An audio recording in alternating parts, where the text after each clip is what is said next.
टीपू सुल्तान भारत के इतिहास में एक प्रसिद्ध शासक था जिन्होंने मैसूर राज्य के शासक के रूप में अपने कार्यकाल में बहुत कुछ किया था।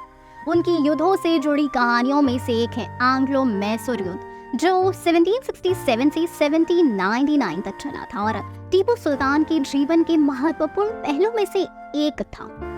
टीपू सुल्तान के एंग्लो मैसूर युद्ध में ब्रिटिश ईस्ट इंडिया कंपनी और मैसूर के सल्तनत के बीच लड़ाई हुई थी। युद्ध की शुरुआत 1767 में मैसूर शासक हैदर अली के ब्रिटिश ईस्ट इंडिया कंपनी के साथ लड़ाई हुई थी, जिसमें टीपू सुल्तान भी अपने फादर के साथ शामिल थे। टीपू सुल्तान के बहुत महत्वपूर्ण हिस्सा 1784 में सेकेंड एंग्लो मैसूर युद्ध में था, जिसमें टीपू सुल्तान और उनके फादर ने ब्रिटिश के विरुद्ध लड़ाई की थी।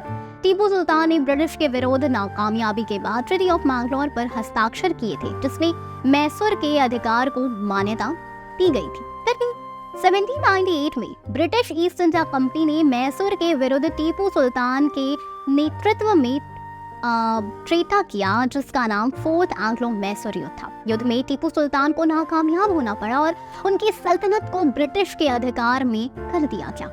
टीपू सुल्तान भारत के इतिहास में एक महान योद्धा थे, जिन्होंने मैसूर की प्रजा की रक्षा के लिए अपनी जिंदगी के कई वर्ष अपने लोगों पर बिता दिए।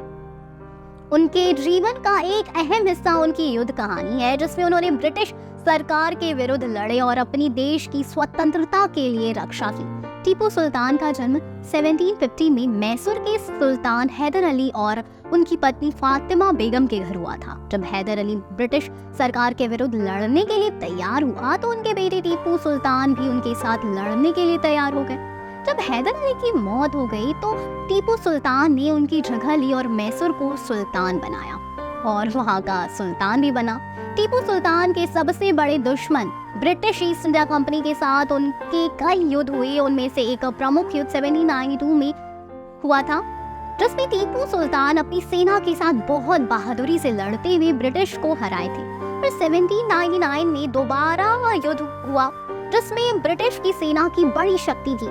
टीपू सुल्तान अपने 30,000 सिपाहियों के साथ किला पर तीव्र रूप से लड़े और बहुत देर तक ब्रिटिश की सेना को रोकने में सफल रहे, लेकिन आखिर में उनके सिपाहियों की कमी की वजह से उनके पास कोई चारा नहीं बचा। ब्रिटिश ने किला पर हमला किया और टीपू सुल्तान की मौत हो गई। तो एक ऐसी ही कहानी हम लोग देख सकते हैं आने वाली मूवी बाहुबली 3 में, जहां पर हमें ब्रिटिशर्स का भी राज देखने को मिलेगा और कैसे बाहुबली उससे लड़ता है। तो आप कितने एक्साइटेड है बाहुबली 3 में को देखने के लिए बताएं हमें कमेंट सेक्शन में। हम फिर मिलेंगे एक नई वीडियो के साथ। तब तक खुश रहें एंड सेफ रहें। Thank you.